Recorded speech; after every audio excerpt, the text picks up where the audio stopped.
Ens trobem a la Vall d'Horta, dins del Parc Natural de Sant Llorenç del Munt i Serra de l'Obac. L'excursió que proposem avui és anar a la Cova Simanya, que es troba sota el Montcau, tot passant per la Font del Llor. La sortida comença des del pàrquing del Marquet de les Roques. Actualment és punt d'informació del Parc Natural i està protegida com a bé cultural d'interès local. Des del Marquet de les Roques s'inicien molts itineraris pel parc. El que nosaltres hem fet és el que està marcat com a Font del Llor. El camí és planer i voreja la masia modernista.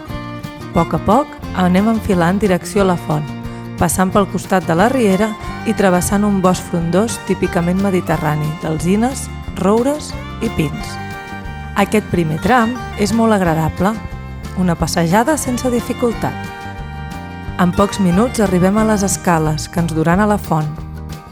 La Font del Llor recull l'aigua de tot el massís, formant el torrent del Llor, que conjuntament amb el torrent de Pregona formen el torrent de la Vall d'Horta. El nom de la font és mil·lenari, en tenim constància des del 1068, com a Font Loreda. Després de jugar una mica amb l'aigua, decidim desfer el camí, fins a agafar el trencall que ens durà a la Cova Simanya. El camí és impressionant. Passarem per un bosc molt tancat, digne dels millors contes de fades i follets. El primer tram presenta un fort desnivell, però a poc l'anem superant, tot fent aturades per agafar aire. A mig camí trobem el Collet del Llor, o de Finestrelles. Des d'aquí les vistes són increïbles. Podem observar els emprius i les agulles de Finestrelles. Des del coll només caldrà seguir el camí que puja fins al Coll d'Eres i que ens porta al cim del Montcau. Nosaltres no arribarem al coll. Una mica abans agafarem el trencall que va a direcció a la Cova Simanya. Aquesta part del camí també és espectacular. Al ser zona obaga, la vegetació és frondosa, amb moltes zones amb molsa que acompanyen el camí i el fan molt agradable. Finalment, arribem al trencall que en pocs minuts ens durà a la boca de la cova.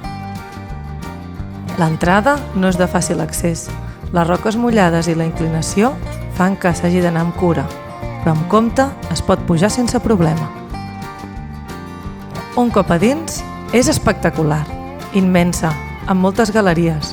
Té 400 metres distribuïts en 4 galeries.